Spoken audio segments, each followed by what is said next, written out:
Underneath the thin veneer we call civilization is a boiling pot of anarchy.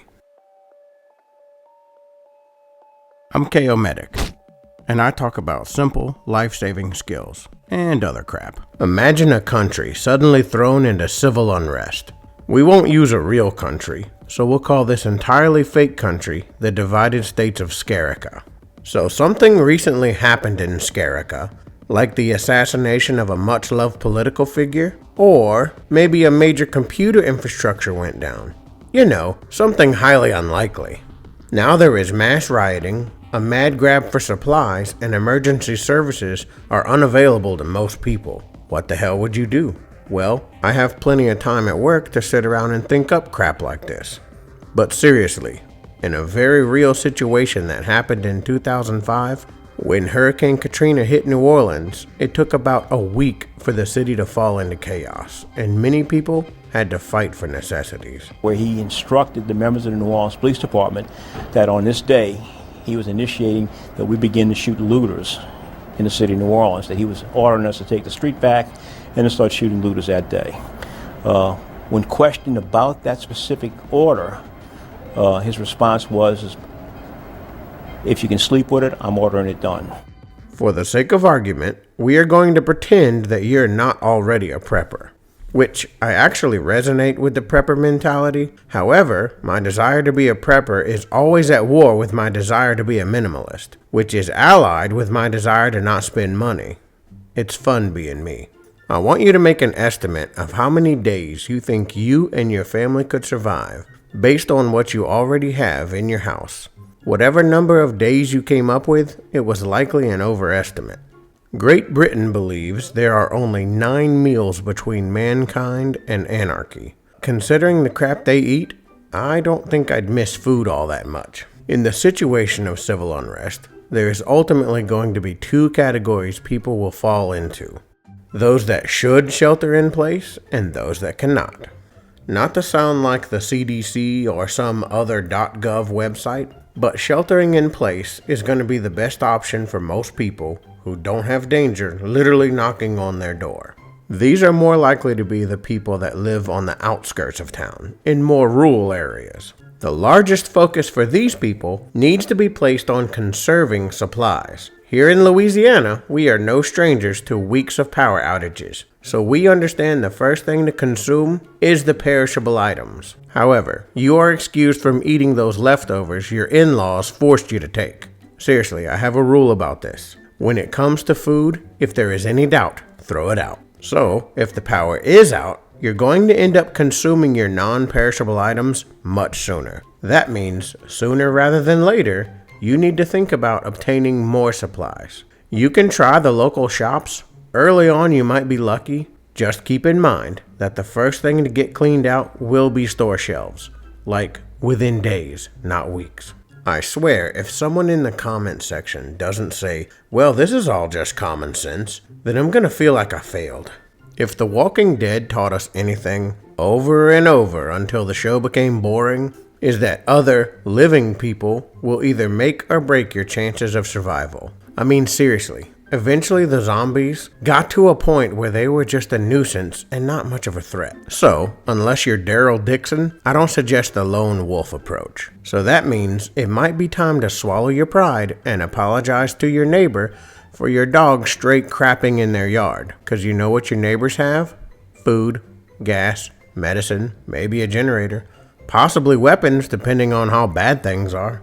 Imagine a whole street of neighbors banded together, sharing resources and doing things like rotating shifts to watch out for troublemakers. Sure, there will be some problems that arise from this plan. Some neighbors may even tell you to f*** off, but human beings have survived for centuries by relying on each other. With more people comes more skills. My mom can crochet up a warm-ass blanket. Can yours? Now for the people who can't shelter in place. Let's say their home is damaged or it's just not safe. Leave as soon as it is safe to do so.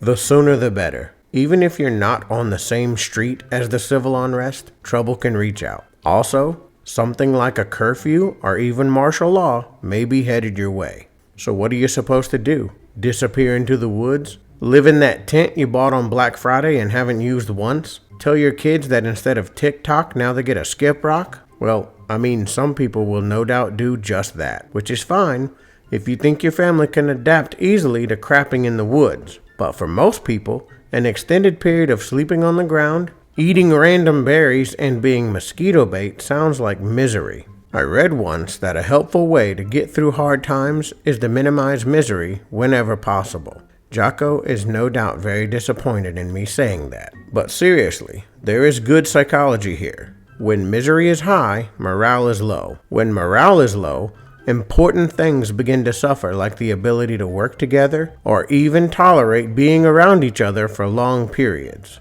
And when it comes to just surviving, there is a whole lot of long periods of being around each other. So in the spirit of keeping misery low, I'm going to say something unpopular. If you have any other option besides going to a disaster shelter, do that.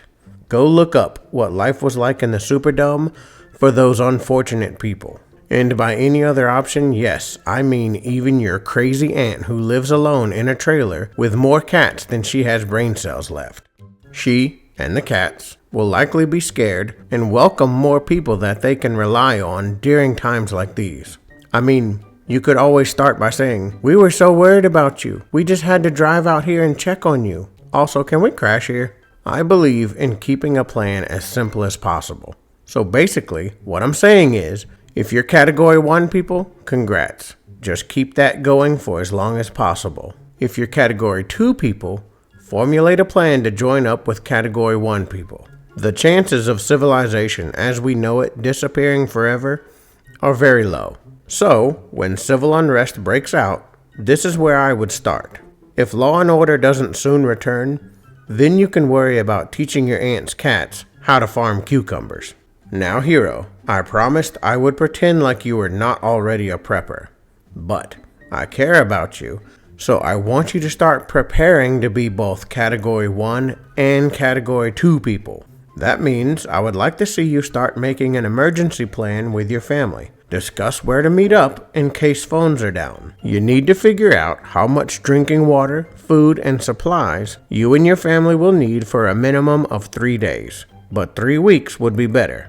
Be sure to buy non-perishable food that y'all would normally eat. If you're not the kind of people to like canned clams in the best of times, you sure as hell aren't gonna want to eat them when misery levels are already high. Let's not forget about hygiene. Remember the toilet paper fiasco a few years ago? What about water to bathe and flush toilets with? That can't be your drinking water. Do you have any supplies for your pets? What about cash? If you find anything left in the stores, you will still have to pay for it. And I have never seen free gas.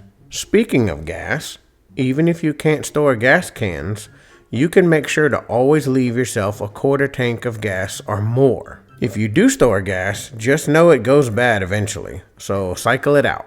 A map of the local area would be handy, especially one with an alternate route to your aunt's cat trailer. That brings me to getting prepared to be the second category of people. Discuss this with your family at the dinner table. Okay, y'all, let's pretend we had to leave our house, but none of us were together. Where should we meet up? And then, where should we go stay for a while?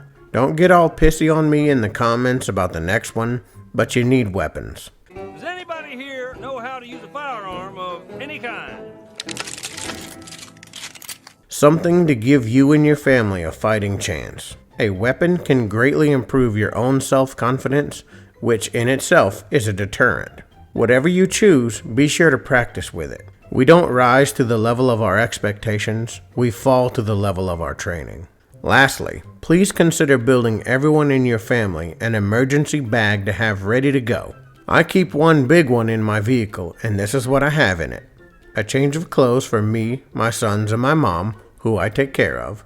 I have a deck of waterproof cards for entertainment, bottles of water, and a way to purify water, a weapon, light sources, first aid kit, and respirator masks. I also keep some snacks as a little morale booster. Every 6 months, I have a reminder to check on my bag. Please leave me a comment and tell me about your emergency plan for your family. Take care.